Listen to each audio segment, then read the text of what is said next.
to win. I am down and willing, so I will find a way. It took a minute, now it didn't happen right away. When it get hot in the kitchen, you decide to stay. That's how it winners made. Stick a fork in the hater on my dinner plate. I walk into the fire like it's just a bit of flame. I switch my style up, watch the money pile up. I'ma get rich with life. What is going on, everybody? Welcome to the Clydesdale Media Podcast, where we interview the athletes, the coaches, the faces you see around the CrossFit space. And today, we have none other than my homie, Hattie Kanyo. What's going on, Hattie? Hi. Just chilling. Got back to the from the gym not too long ago. I'm just hanging. We have a new member to the channel. So got to shout out Kenneth DeLapp. New What's up, dude? member. And you can be a member too just by hitting that join button. But if you don't want to pay $2.99 a month, just $2.99 a month to be a member, you can like and subscribe. So you like what we're doing here. So I love having Hattie on because we just chill. We just sit back, we relax, we talk about our lives, and it's all good. After a stressful week, which I can imagine you had last week, I'm sure it's been nice to kind of debrief, talk, all those kind of things, and get ready to like move into games training season.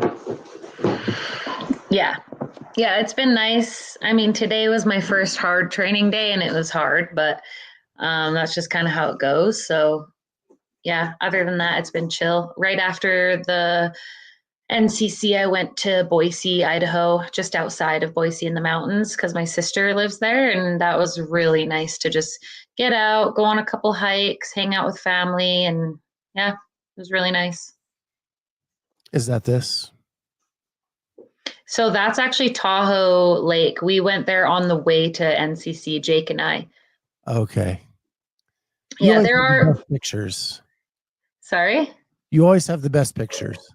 Well, Jake, he's the best Instagram boyfriend there is. There's a couple photos in there. I think there's like one of me hugging a tree, and that is in Boise. I think that one is in Boise. I mean, you can't really see how beautiful it is, but yeah. I just love trees. So, and that was on my way home from Boise, hugging another tree.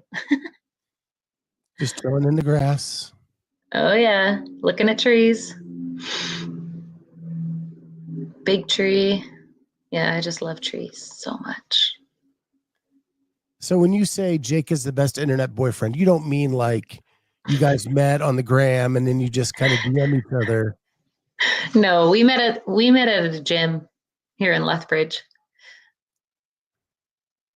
He's just good at taking photos and stuff. And so he used to actually bring out his really nice camera and do videos and pictures for me. But I think he kind of just, I don't know, he's firefighting now. So that's kind of hard to do now. So he'll pull it out here and there, but he's got to find the love in it again, I feel like. Well, I know when you guys first went to Bali, you talked about doing like travel vlogs and all that kind of stuff. And a lot of times in content creation, you have these best laid plans. And then when it takes to the execution, like it just kind of falls off. I mean, he was really good at videos and doing those vlogs and stuff. I think he's just so meticulous and he loves, like he wants it to look really good. So he would even color grade and all of that. And so I think it just took a toll on him. And in the sense of it just took too long because he was like, I want this to be perfect. You know what I mean? And so over time, he just didn't really feel like he wanted to do it anymore. So that's why I say he just needs to find the love in it again and maybe just have it as a hobby, go have fun doing it, no pressure. Because even his stuff that he wouldn't make perfect and he wouldn't color grade was so good. Yeah, it's funny. Jose, who's a media member as well. That's my kind of guy right there if he color grades. Yeah. Yeah. What I found in my world, and I'm not a video guy, but when we first started the podcast, we used to record them, edit them, and then put them out. It took so much time. And then I realized that like doing them live and just letting them be what they are, Yeah. there's actually like an authenticity to that when you're having communications with people seems to carry over better than trying For to be sure. perfect. Like I had to say, perfect isn't necessary in this line of work. Yeah. You just got to get the content out, and yeah, like you said, just be authentic with it. I feel like Right. Vlog or whatever, I get it. And yeah, it does take forever because I was doing mini vlogs, and I still actually have some content from different, I think in Egypt, some Egypt content, and another one I can't remember from where, that I still haven't made these mini vlogs because it just takes a while. Yeah. When I do like the behind the scenes, it takes a lot more editing. I really have to be focused on like a schedule. Like when I did the Masters games last year, I did one episode for every event, and I gave myself a week schedule for each event. So we put out an episode every week. By Monday, I had to have this done. By Tuesday, I had to have this done. And I had to stick to that schedule, go out throughout. Yeah, I think that's the way to do it, really. Just give yourself a timeline, right? For me, I would just do it when I had a little bit of time. But then that sucks because then you come back and you have to figure out where you're at and what you've already done. And I don't know. It's a lot. Yeah. Yeah. I found a groove with it, but when I was done, I didn't want to do it again for a little while. Like I need a minute. Now I want to do another one this year at the Masters CrossFit Games. And so I'm going to do that again this year. And then I'm sure at the end, I'll be like, okay, done with that for a little while. And Till next year. Right. Are you coming to the games? I do have an Airbnb booked. I have applied for media credentials. I've not heard back on those. I don't think anybody has. So the plan is yes, but we'll see what happens with everything. Yeah. That'd be so awesome to see you. I know, because last year we had all these plans, and then of course it kind of just went with everything. It did go.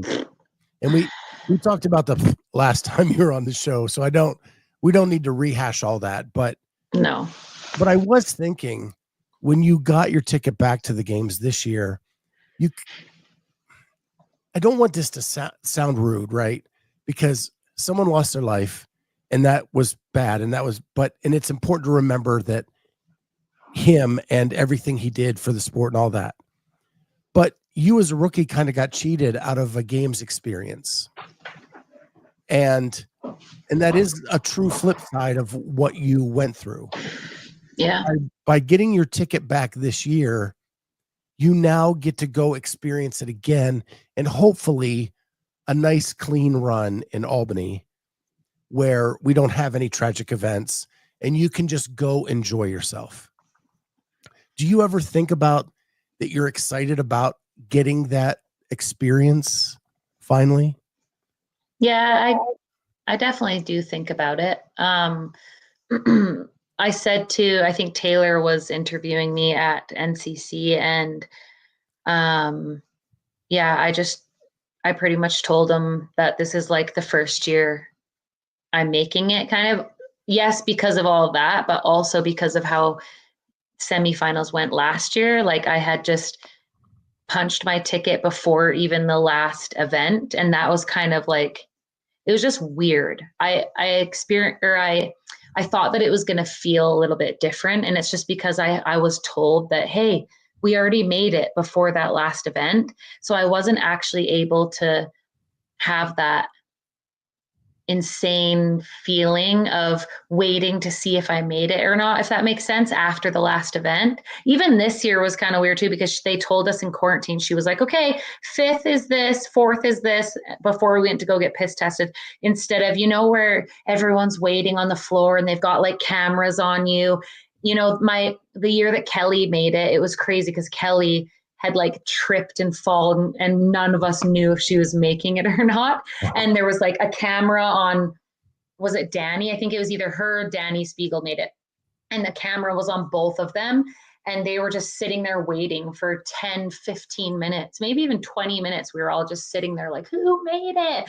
You know, it's that suspense. I never really felt that. So I don't know. It was just, I think it was just weird, but I have definitely felt that, like, I hope this year's a little bit different in the sense when we go, we actually get that games experience, if that makes sense. Totally makes sense. Larry Young says, flights look crappy. We were actually just talking about that before we went on the air.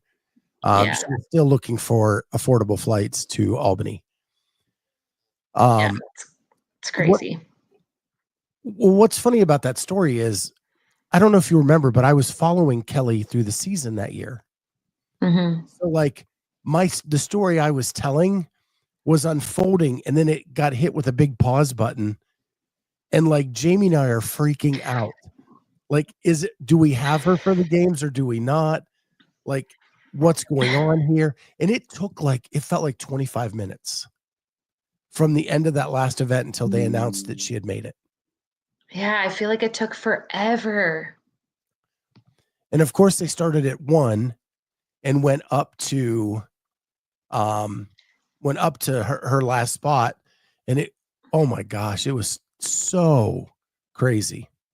I just remember wanting to go over there and just comfort her and be there for her, but I wasn't sure when we were going to know, because the way that it was set up, it was a line here and then a line here. And I was over in this line, and then she was over in that line with everybody, and she was at the very far. So I was just looking at her across the way. Can I go over there? And yeah, it was probably 15, 20 minutes, maybe even 25, like you said. And finally, I just told myself, I'm running over there. So I ran across the way and just hugged her and said, no matter what, like, I'm proud of you. Everybody's proud of you. And maybe 5 minutes after that, that's when they had told her that she made it. So going through that, just as the media person behind that, I think I'd rather have the West Coast Classic where you had it wrapped up before the last event. And you knew. Yeah, for sure. I think it was just, I wish that I would have pushed harder in that last event, because I had an opportunity of being on top of that podium. Sure, I still tied for third, which is so amazing, and I'm so proud of that. But I think for a confidence thing, I wish that I would have pushed a little bit harder and not. I feel like when the person told me that I had clenched my ticket, everything just like, it felt like I was done. Everything, I had already done it. It was a weird feeling. And then even on the rings, like, I should have done those unbroken. I came down, did 10 and 5. What? Even my friend Amanda was thinking, why did you come down? You know what I mean? I think everything was just so relaxed. And I wish that I would have still pushed for, that first place. But well, and it's so funny because I've gotten to know you pretty well over the years. Before last year, it was the other problem. You would tighten up at these events and overthink it and right. And so, like, it's cool that you were able to be laid back during a big event. For sure. Yeah. But did the pendulum swing too far? Yeah. Yeah. I think you need to find that balance. You know what I mean? Yes, I was more relaxed and I was more chill and I was there to have fun. I mean, it's funny because I listened to Savon after NCC, and when they interviewed, I was just like, I'm just here to have some fun and blah, blah, blah. And then they on their podcast were like, is that bullshit? Are they actually here to have fun? And yes, it is a little bit of bullshit, but it's something that I need to tell myself, hey, I'm here to have fun. Obviously, 3, 2, 1, go. I'm like a shark out of, whatever, a lion ready to frickin' pounce, but that's just the competitor in me. But I have to tell myself, hey, we're here to have fun. You can't put too much pressure on yourself, or else I just tend to crumble. You know what I mean? So yes, it is a little bit of bullshit, but at the same time, it's not, because I actually do just want to be proud of myself and have fun. And you know what I mean? The competitor part, that's in the subconscious. That's already there. That's second nature. When I get onto the floor, I'm ready to go. You know what I mean? But I need to not be like that on the outside, I guess. I don't know how to explain it, but. Right. I think what you're trying to say is for you to be at your best, when you're not in the corral, you need to be chill. The minute the corral comes and you march to the field, the switch has to flip. Yeah. And for you, that's the best version of Hattie. Yeah, I would say so. Just some housekeeping here. COO1, does Hattie have a shirt? I support. Big fan here. It's in the making. Yes. And I And appreciate it very much. your boy Tristan, that pic of you and Kelly is still my favorite pic from that semifinal. I know. I want to cry every time I see it. My favorite pic is when I interviewed you and you. That was good. So I want to get into NorCal later because there's a lot to unpack there. But I want to talk about that you are now a multi-time CrossFit Games competitor. A lot of people have made it to the games once. That pool comes down when you talk about multi-time. What does that mean to you? It's surreal. I mean, it still kind of felt like a dream afterwards. I don't know, my brain was all over the place. Like I really did it. I really just wanted to prove to myself that I could do it. And even though I had that injury and stuff, I wanted to so bad, and that's why it was such a roller coaster before NCC, because I just wanted to make it again so bad.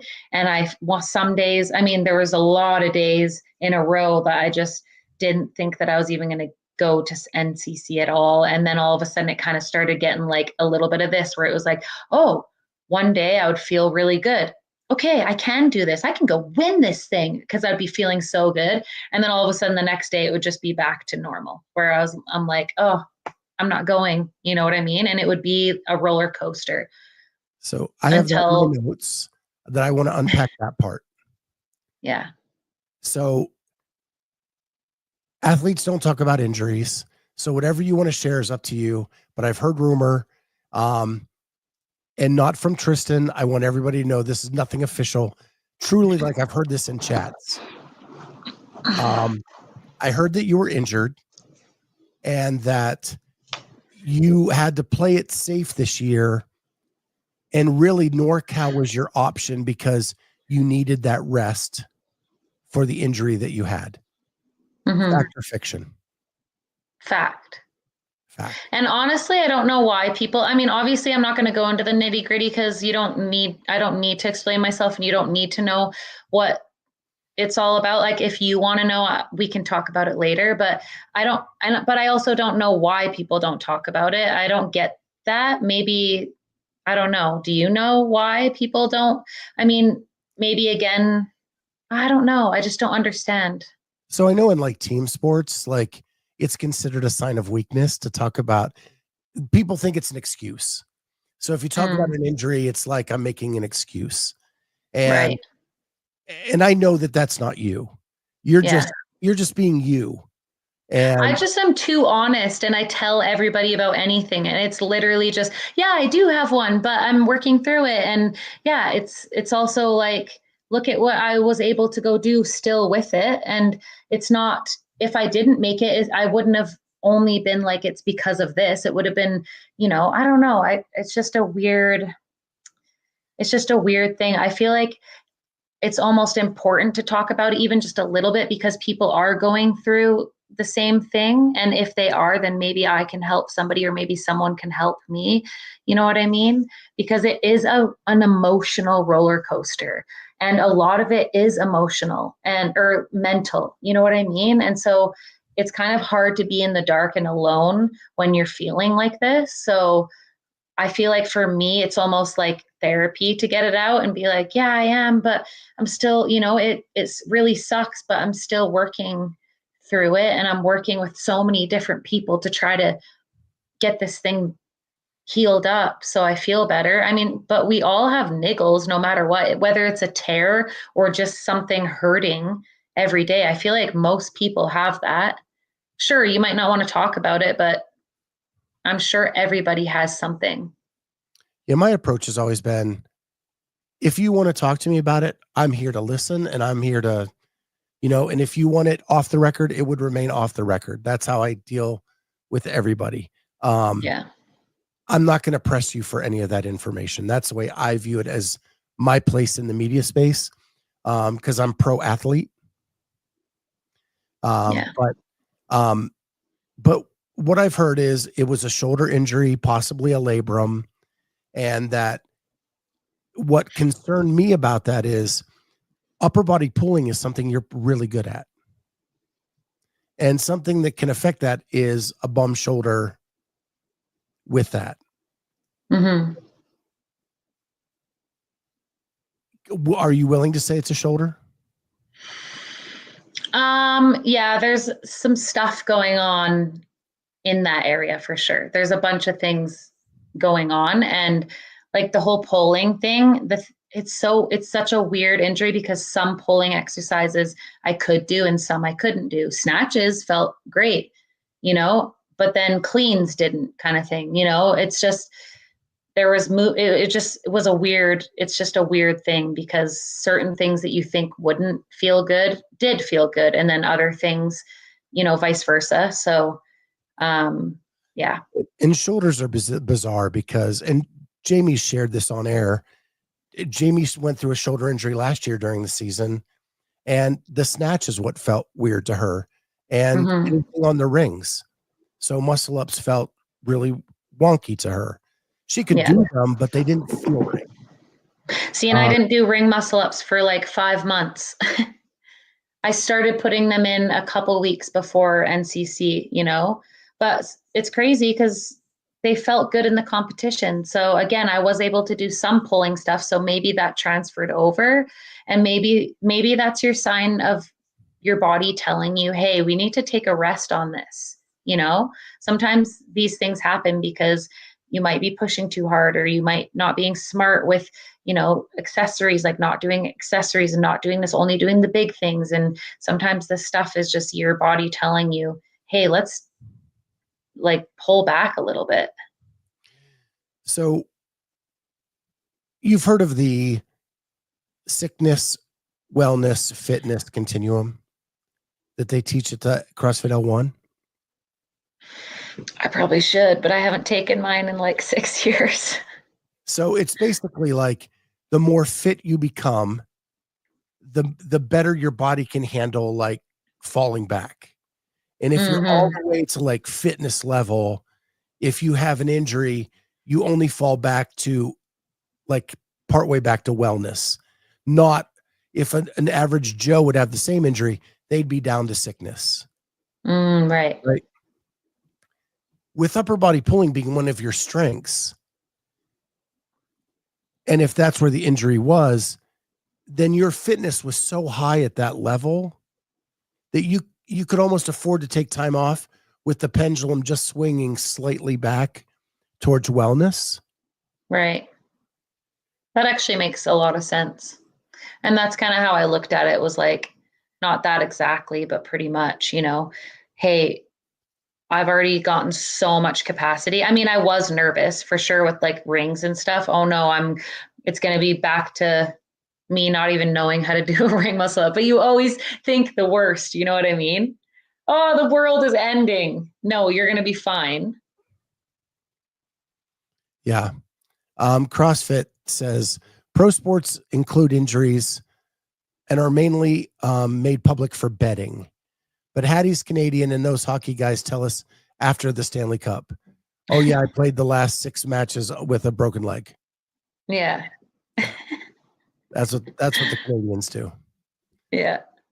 That's funny. In hockey, they just tell you like, I have an upper body injury or I have a lower body injury. They don't even tell you if it's a leg, a foot, a knee. Right. Right. So it all depends on in other sports like soccer, I had an injury. It's crazy. Maybe you don't tell people because of stuff like this too in soccer. I mean, this was apparent because I had to have my hand wrapped. So I cut my hand here, like my thumb really bad, and I had stitches all down here. And we had a soccer game so in college, and I had to wrap it all up. And I was playing, I think I was playing offense, and then the D girl was right beside me, and she just grabbed my hand and squeezed it as hard as she could, because she just wanted to break the stitches or hurt me more or whatever. So she knew of that injury, and then she was trying to make it worse. And I just thought, that is savage. Man, it's almost like they're becoming Hyrox. No, I'm just kidding. You and your Hyrox. Did you see what happened at Hyrox this weekend? Where Hunter McIntyre gave a hip check to a guy, sent him into the wall while they're running, or what? Yeah. Now the guy was bouncing in and out of traffic and like trying to get around Hunter like the whole time, and definitely not following race etiquette. And then when yep. And they disqualified Team USA, and they lost the medal. What? Yeah. So, yeah, that just happened this weekend. That's why I was making the joke. That's pretty savage too. Yeah. Girls can be savage in sports, even rugby. I almost broke my back once because these girls were not letting up on the scrum. And I actually had to grab this girl's hair and just start reefing up. Cause like when you go into the scrum, it's the three people in the front, right? And I was the middle, the hook. And when we went in, it kind of went a little bit off where my back was feeling like this, and they just kept pushing and pushing and pushing. And so my back just kept squeezing, and I felt like I was going to break my back. So I just yelled at them. You know, I was trying to get the ref's attention, but he can't hear anything because all the girls are screaming, like whatever, get the ball, blah, blah, blah, whatever. So I'm yelling at the girls, straighten out, straighten out. And they were like, no. And like people are punching each other under, they're kicking shins, whatever. So I just grab this girl's hair over here and start reefing it up, up, up, up, up, until finally we just were straight. But I had to, man, my back. But I was going to break that thing. See, you're ready to do Hyrox next weekend now. I'm ready. I'm ready to check some girls into the wall. Hey, grab them by the hair. Yeah. Have you ever thought about doing Hyrox? Like, you're good at like those movements. Yeah, I love running. I would love to try one sometime for sure. Yeah. It's never going to be a thing for me. Way too much running. There's so much running. So much running. Yeah, I'm out on that. So you're going through, and you say that the mental aspect of the injury is real.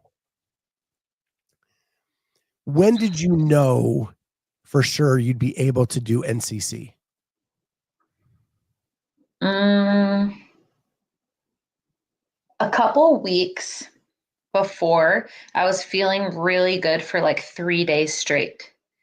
And that's when I thought, okay, let's do this. I want to go. And then the next day I was working out. It felt like shit. And I just burst out in tears, and I was just sitting there, didn't know what to do. And I just thought, wow, I'm not going, I guess.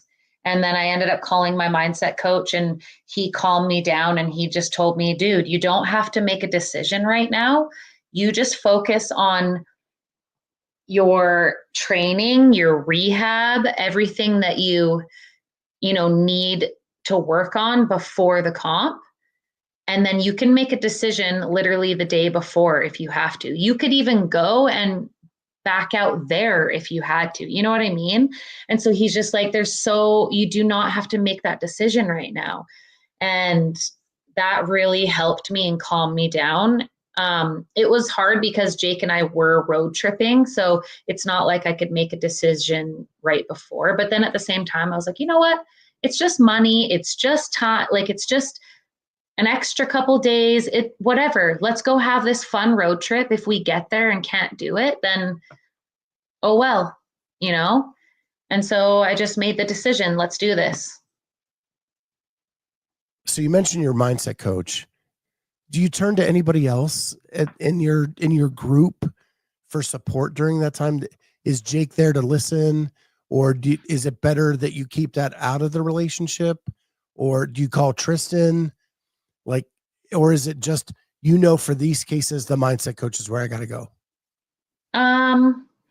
Yeah, I did talk to a few people. Like I talked to Tristan, Amanda, I talked to Jake, and it's hard because everyone has different opinions, but I do appreciate them because I am able to kind of look at everybody's and then form my own opinion through people's. But I just knew that my mindset coach would kind of bring me back down and level me, kind of, because that's just what he does. And there's no bullshit with him. So he'll tell you how it is.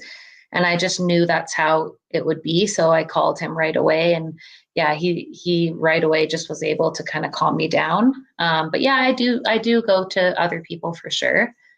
Jake also calms me down and kind of looks at things really objectively. And, he's just got a logical brain. So he'll pretty much tell you how it is too. He's pretty similar to my mindset coach as well. He'll just tell it to you straight. So sometimes I hate it because I am very emotional about things. But yeah. CrossFit wants to know, is that guy coaching Emily Rolfe too? Yeah. Yeah. I thought we talked about that. Yeah, he's amazing. And Alex Kazan too. Oh, wow. He was all over NCC. Yeah. And I know that Alex has attributed a lot to him. Mm-hmm. And I know you have, and I know Emily has. So that guy must be really damn good. He's amazing. The second we got on a call, back then I did not like spending money on myself on things to make me feel better, like going to counseling or going to do this for myself. I was just, no, I can't do it. The second we got on a call and talked, and he just told me how it was and what it was going to look like and all this stuff, he didn't even tell me a price. And I just was like, okay, we're doing it. I don't even care what it costs. I want to work with you. And the second we started working together on that same call, he gave me homework. We started right then and there. I was in Bali at the time. And just even right away after the first couple of days, I started, seeing changes, and it was helping a lot. And yeah, I'll always be so grateful for that and for him. So you chose to road trip to Northern California. What kind of a trip is that? So for us, it's a 19-hour drive, but we took a tiny bit of a detour and went to Tahoe Lake. So it was maybe just an extra maybe an hour or two extra. And I'm so glad that we did, because Tahoe Lake was beautiful. We stayed right on the Nevada border, which I didn't know that it was in both Nevada and California. It was funny because on the way, Jake and I were like, is it in Nevada or is it in California? And I said California and he said Nevada. And then when we saw that it was in both, we were both like, wow, we're both right. Yeah. But it was beautiful. We did some hikes and just relaxed, did a little beach day as well. Was that good to get your mind right going into the competition? For sure. Yeah. I love that kind of stuff. You've always told me that in the first year we met, you said you spent too much time in the gym and not enough time getting outside the gym to like clear your head. So do you make sure that you take time to get outside the gym, like on your trip to the event? Yeah, like that's why we did that for sure. Even in games training last year, I tried to get to the mountains as much as I could, go out for a mountain run with my brother. He loves running in the mountains and I do too. So I'll try to go with him as much as possible. And I live right by some coulees out here. I try to walk in those coulees just about every day because they're just beautiful.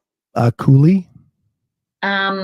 Okay, so I tried to explain this last year during semifinals and I just did not know how to explain it. So it's like a a canyon? Okay, it's kind of like a canyon. Yes, it looks like the Grand Canyon, but on the tiniest scale. Okay. Yeah. It's like a little valley, but it's got like pretty steep. Yeah, it's like a canyon, I would say. So it And then sounds we've got a river that goes through it, the Old Man River. And yeah, there's tons of trails. You can go mountain biking in the Coulees and lots of trail running and stuff like that. So yeah. it kind of sounds like the Badlands. So in South Dakota, it's like a mini Grand Canyon, and like you can walk down into it, and there's Yeah. trails and stuff like that through it. Yeah, pretty much like that. My daughter and I visited those on the way to Montana. Okay. Yeah. So Yeah, they're beautiful. We're pretty lucky to have them here for sure. yeah, I think they're formed by glaciers and volcanic ash. Probably. We were told. Okay. We have a lot of ammonite, or is it ammonite? Those rocks with it's got like fossils, shell fossils, and then they're really sparkly and colorful. We've got a lot of that in our Coulees, which is really cool. Coulees just sounds fun. Yeah, they're awesome. Yeah. All right. Well, cool. Yeah. So you make that a priority in your training now. Yeah. I try to anyway. Clock is informing me we have Coulees in the U.S. In fact, we have the largest Coulee, the Grand Coulee, because we're America. Yes, everything is bigger in America. It's wild. Actually, we went to Twin Falls. Have you ever heard of Twin Falls, Montana or Idaho? Twin Falls, Idaho.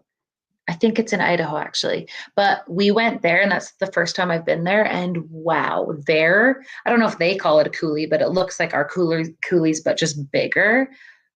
Oh, so beautiful. And a huge bridge that goes over them. People base jump off the bridge. Yeah, it's wild. Yeah, I'm gonna have to check it out. Now that my daughter lives out there, we're gonna try to make more drives out. Well, not drive, fly out there. You should for sure. To do, because Great Falls and Helena is really close to Great Falls. Well, kind of close. And Helena is beautiful as well. I went there firefighting and did a whole stint there. I think we were there for 18 days actually, but just so beautiful. And there's this one hike there. So these smoke jumpers died in 1949, and there's 13 of them. And it's like out in the boonies. You can either go there by river, or they actually gave us one day off to do this hike because obviously we're all firefighters and they wanted us to see it because it's in their backyard. It was one of the most emotional hikes I've ever done though, because it's this really steep hill. So this fire had happened out here.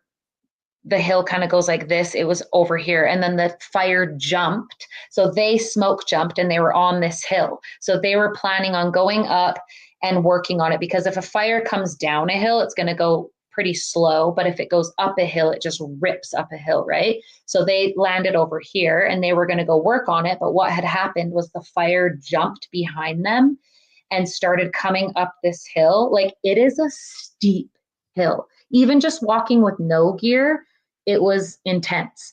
So just imagine these 13 boys running up this hill. And that back then they didn't really know that if you're in the black, like something that had already burnt, then you're going to be safe.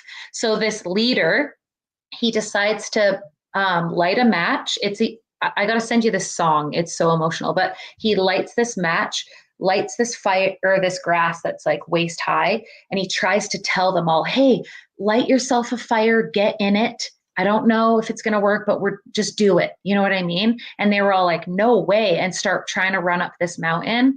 And the fire just came up, and he lived. And one other guy that decided to try the fire thing, them two lived, and the other guys died. And it's just, there's monuments along the hill going up it, and one guy was so close to getting over that hump and living, and he died at the top. It's just, yeah, it's wild. Wow. That was really intense, but I get really I love firefighting, so I just get really intense about it. But it was cool. Well, and you guys are going through the fires right now. I know my daughter, Like they get a lot of the smoke in Montana right now from the Canadian wildfires. Yeah. Jake's on a couple right now. Actually, he texted me earlier and said, sorry if I'm not messaging you back. I'm on some fires. So yeah. Clock wants to know, was that the smoke jumper disaster that Norman McLean wrote a book about, Young Men and Fire? Ooh, I'm not sure, but I would like to check that out. Yeah. Whew, that's intense. You told that story well. Thanks. So here's a segue. Something else that was intense was the NCC. Here it is. It's your one shot to make the games because of the way your season played out. You had to put all of your chips in one basket and go for it. What did that add attention to the season, or was it just, hey, this is I usually only get one shot and this is my one shot? Yeah, it did put a little, like, if Tristan writes right now, he's just going to be laughing. But we got onto an Ascend call. So I work for Ascend Athlete, and we all get on a call every Wednesday. And before we started our meeting or whatever, I just wanted all the coaches' opinions too. But I was just like, Tristan, so I know the injury and everything, but maybe we should go to TFX, or maybe we should do the online, because like we need more opportunities. And he was just like, dude, we've already talked about this. Last year, you only got one shot. So let's just do NCC like we did last year. We need to heal up. And I was just freaking out a little bit. There's only 2 spots though. The online takes 11. What if, you know what I mean? And everyone kind of just had the same opinion. Maybe you should just wait and like try to heal up a little bit more. So yeah, they all kind of calmed me down a little bit. And I just thought, okay, whatever. We got one shot. Let's do it. So you get to NCC and it turns into a flat out dogfight. A dogfight. Where there were 4 of you within a point of each other for most of the weekend, and truly going into the last event. Yeah. There was Alex Kazan, who had kind of taken off. Bye. Yeah. And then there is you, Kristen Holta, and Carolyne Prevost, all within a point of each other for that last spot. And you're going Which into I didn't even know. Probably best you didn't know. But going into the last event, it was whoever wins the event wins the spot.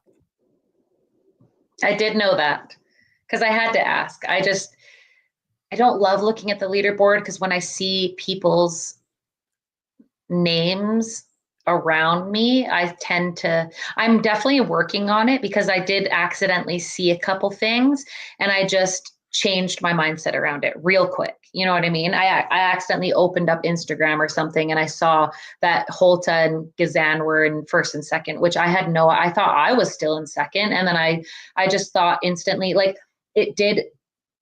I was nervous about it at first, but then I just quickly changed it. I was like, nope, that's not even true. I mean, obviously it's true, but I just instantly told my mind, no, that's not true. I'm in second. You know what I mean? Or just whatever I was doing in my brain, I was just like, whatever. It doesn't even matter. It's fine. So yeah, I just had to change my mindset around it a bit. So you go into this event and it is legless rope climbs. It is meaningless box jumps, we thought, and some cleans that get heavier and reps go down. Yeah. I have a reel that I clipped from last night's show with Carolyne. I want to play it for you because she talks about her strategy, I think, in this clip. And I want you to hear what she thought of the strategy. And then I want you to tell me what your strategy was. Okay. So I'm going to try to share this. Would you have hit the... All right.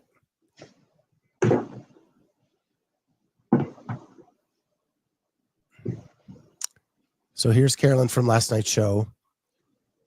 And if I can hit the play button. I don't miss 225. Like my competitors that I was going against, Holta and Hattie are significantly better than me on the legless. So I knew that they were going to be ahead of me. So originally I was just banking on the 235, and I was like, I can hit that, and I don't know if they will. And then they lowered the weights, and I was like, no. Yeah, I just wish we could have had a proper finish. You talked about it plenty of times, so that like we could have looked at each other, you know, and it's like, all right, who's gonna do it, right? And then with her setting up at the same time, like that would have been an epic finish. Then there's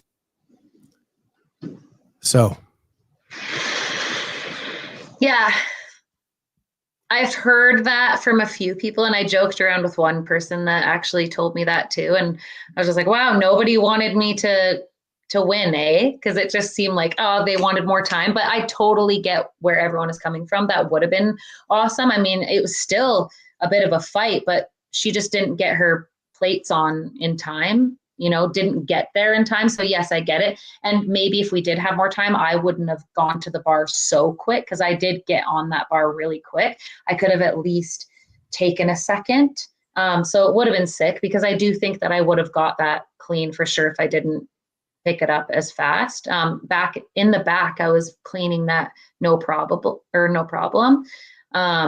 So it would have been a cool ending if we both kind of just would have been like, who's going to do it first? Who's going to get it? You know what I mean? Yeah. I mean, I've said it a couple times. I was so torn.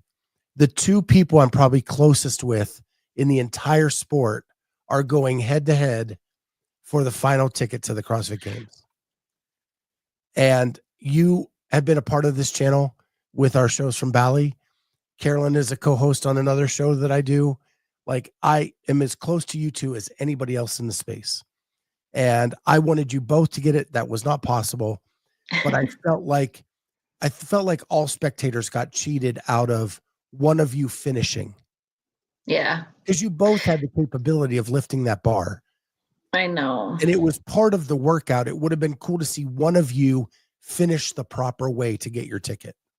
Yeah. It doesn't. I mean, it would have been cool to see more people finish. I feel like on a ending workout like that, to nobody finishing except for one person, that's kind of, I don't know. It doesn't feel right.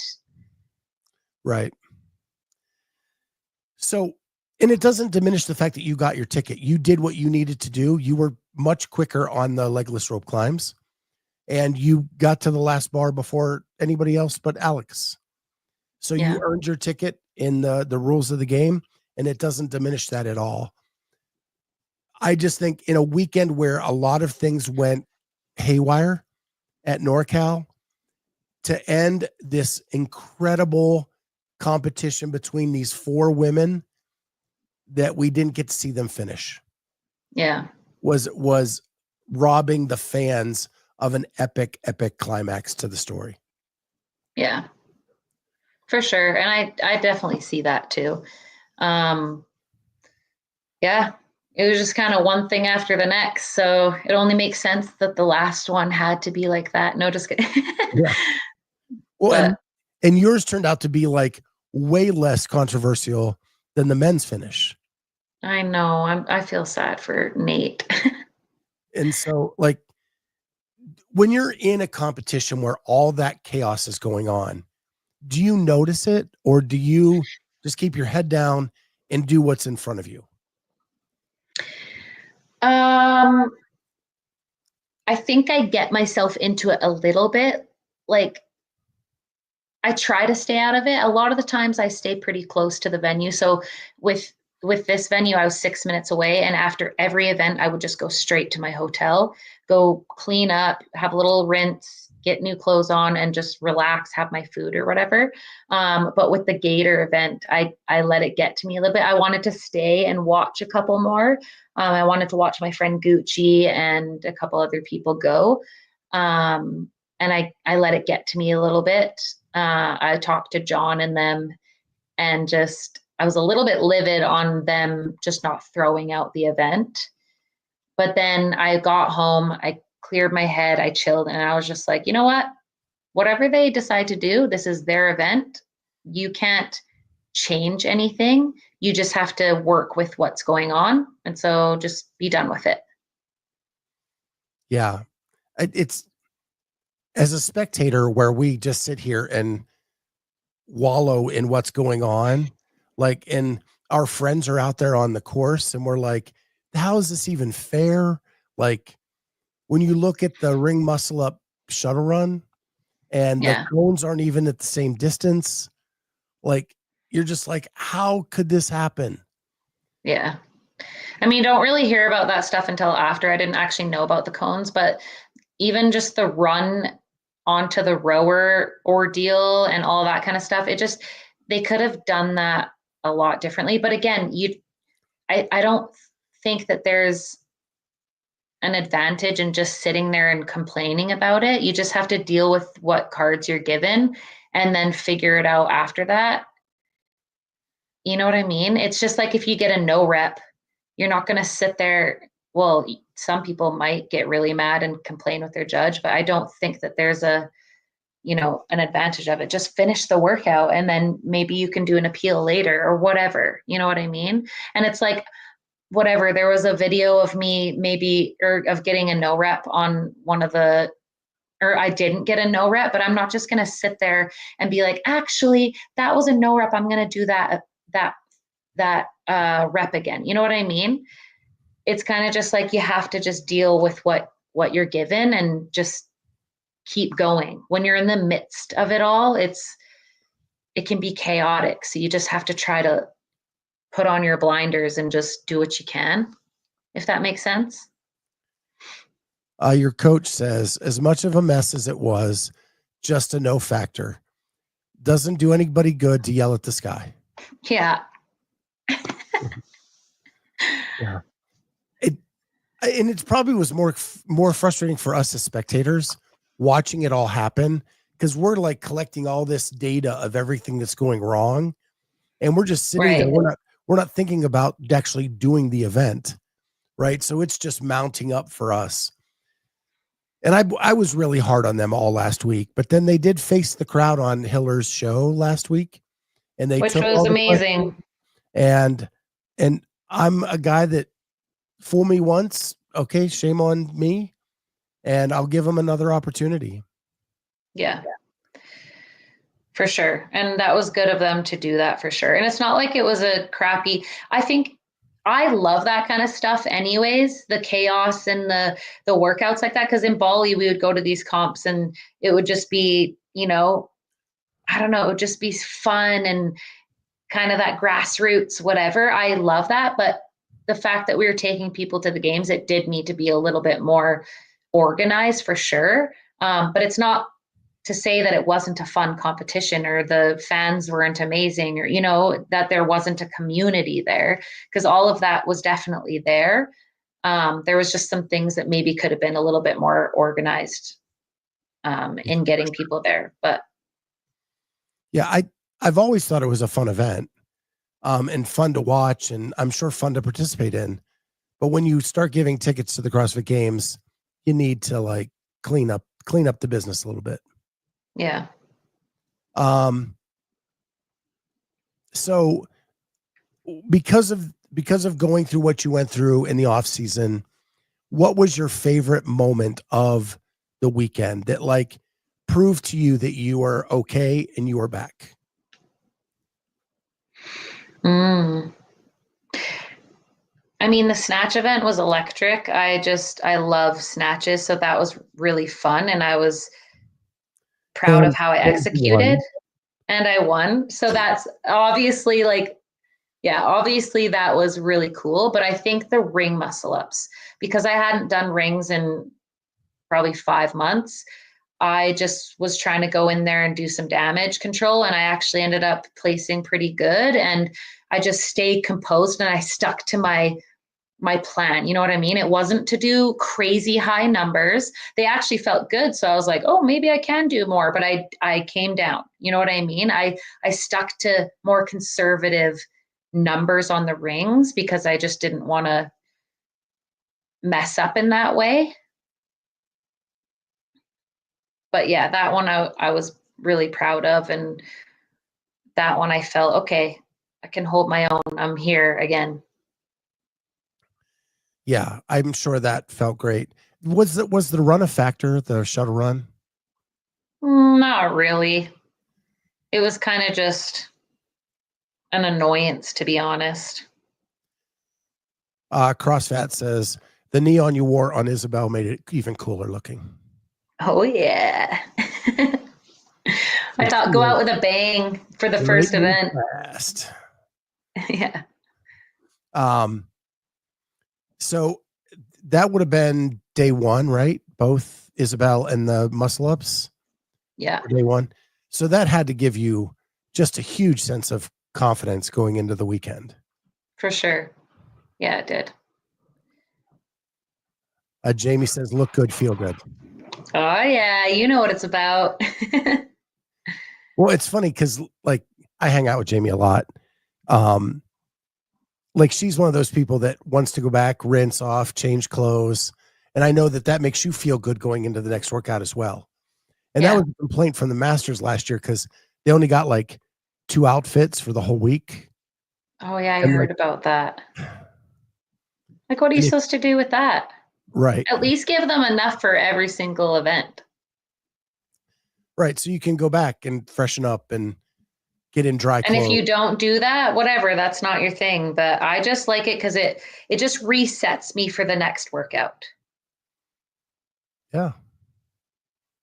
Either give them enough clothes or don't require them to wear them. Yeah. I agree with that. And then you can shout out some sponsors. Yeah. I mean, that's what they did at WFP. I wonder if they'll ever change that or they'll just let them do that at all times. If you did not have the injury, would you have tried to do WFP too? Probably not, to be honest. I'm kind of just letting it do its thing for this first year and just see. I kind of burnt myself out this year with not too many comps, but kind of too many comps. And I went into, Wodapalooza was my third comp. And I went in with a very sour attitude, and I'm realizing that now. And I'm just trying to change my mindset around it in the sense of, hey, if you're going to go do something, then go do it. You don't need to go there and be a little sour puss about it. You know what I mean? And I think that's probably what happened with the injury is what I was literally calling out to the universe to injure me because I didn't want to be there. I didn't want to do that last event. And then all of a sudden I didn't do the last event because I got hurt. You know what I mean? And then I had to pay for it by not doing team, which I really wanted to do. So I'm just realizing, hey, if you're going to commit to something, then go in with a better attitude and go have fun. You know what I mean? Or don't go at all. That makes perfect sense. And I've heard of, and you're not the only athlete that has told me that Wodapalooza has, I pointed this out too, like everybody yells at NorCal for what happened this year. Like Wodapalooza has had some shit shows in their past. They definitely have. And it would be tough. Like I've talked to athletes when I'm seeing them at the airport, like I'm never coming here again. I'm never doing this one again. And then they sign up for next year and do it again. But that's how you felt at Wodapalooza this year. You just didn't want to be there anymore. Yeah, it's kind of just over competing. Yeah, for Indy anyways. What other off-season events did you do? I did Desert City Classic, and that one was fun, but it was hard because I was just traveling. We had gone to Portugal, Spain, and then I went straight there. And I think we landed like a day or two before, and then I got super sick. And then same kind of thing. Because I was sick and I just had been traveling, I just kind of went in with a sour attitude. And again, I shouldn't have done that, but I put myself in that situation. So I should have either not competed but you just feel like an obligation because you're already there. You know what I mean? So this year I've just learned a lot. And then What was the other one? Oh, Battle in the Barracks. That one was a lot of fun. That one was with a community that is close to me, only 2 hours away. And that one I had a lot of fun with. And I was so happy to be with everybody that I know. And yeah. Yeah, and that's a big deal competition up where you're from. Yeah. Yeah. And it's tight knit and just I really love it. Yeah, I've gotten to know most of the girls who do that competition through the semifinal interviews that I've done. Yeah. So I was like watching what I can from that on Instagram and different things. So, well, you're going back to the games. You should be able to get all in on this one, right? Yeah. Because once you go, you're there to go all in. Are you excited about going to New York? I mean, I guess so. It's just a new place, I feel like. It doesn't feel like, I don't know, when you think New York, you think of the big, crazy city. So I have no idea what to expect of Albany. I haven't really looked into it yet either. So, but I heard the venue is really nice. So yeah, I'm excited. I don't really know what the weather's like, but I feel like we'll be inside for most of it, if not all of it. Maybe that first run one might be outside. Yeah, I Well, can't should imagine be. you running 6 miles Just, inside. yeah. Hopefully it's outside or on, I guess, runners, but 6 yeah. miles shuttle runs. Oh my gosh. All right, let's do it. But it's going to be the biggest arena they've had for the CrossFit Games, period. It's cool. But I wish they could sell more seats. I know. I wish they could too. CrossFit says Albany is more like Madison without a sweet college town scene. Okay. All right. Yeah. Well, hopefully we can sell more tickets. I just feel like everyone's kind of divided, so I don't know. It's hard. There's a pending sale of CrossFit. So it could sell before the games and we have new ownership and that could change perspectives for people. Who knows? Yeah. But now we know who the lineup is. We know the 30 people. Well, unofficially, there's Lydia Fish and Yona Koski, one last chance qualifier, but that's not official yet. So we know 29 for sure, 2 probable. Who are going, and now you know if your favorite person's going and whether you should buy tickets, book flights, book Airbnbs, whatever you need to do. It'll be a party. It will be. Yeah, I have an Airbnb there this year.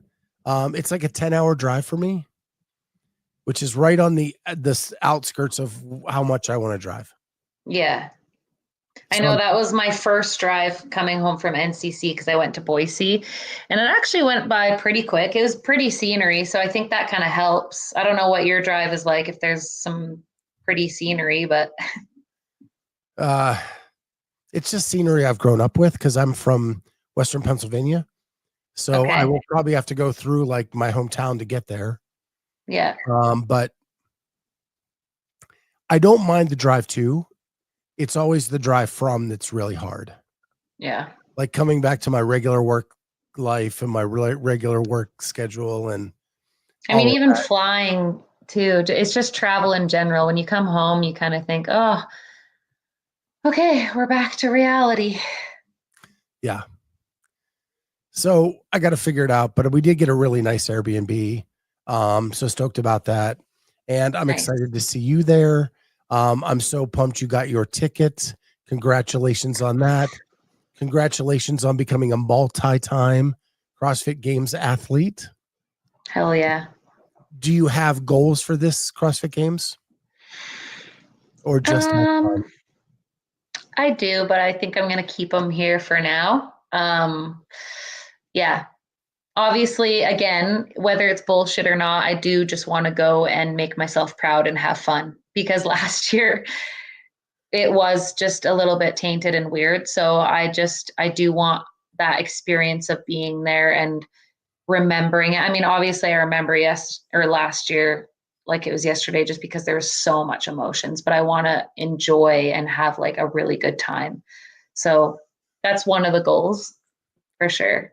Well, my lunch show tomorrow will be about how it's bullshit that you're there to have fun. Okay, perfect. Just keep that rhythm going. Yeah. But we're excited for you. As you know, you've become a great friend of ours, and I am super excited for you and can't wait to see Thank what you do you. at the games. And with that, guys, thank you so much for being here. You guys in the chat are always awesome. You keep it lively. And to go out on a low note, Clock says instead of a sweet college town scene, it's got a dreary, depressing state capitol scene. Great, thanks. Are you coming, Clock? I can't wait to meet Clock. I've always wanted to know who Clock is. Yeah, that's crazy. All I know people by are their screen names. I know, it's hilarious. I'm like, who is Clock? Because someone actually came up to me at NCC and introduced themselves, and they were like, yeah, I'm on Savon all the time, and I love when you come on to Kill Taylor. And I was like, oh, what's your name? And then he said his name, and I can't remember what it is, but I was trying to remember, oh, do I see him in the chat? And I'm like, what if that's Clock? Or one of the other funny names, CrossFat or whatever. So I'll leave on this funny story, and then there's a congratulations for you. I was at the games 2 years ago in Madison, and I'm running from one venue to another, and someone yells, Scott, Scott. And I turn around, and the person goes, hi, I'm extra sloppy. That's like, good. Oh my gosh. Of all names to yell across the CrossFit Games campus, I'm extra sloppy. Everyone's like, what? Good. Jamie says, thank you, Jamie. Hattie, so happy for you. Well, with that, guys, thank you so much. Thank you for being in the chat. You make it the best. And like and subscribe, please. And with that, we'll see everybody tomorrow on Lunch with the Clydesdale. Bye, guys.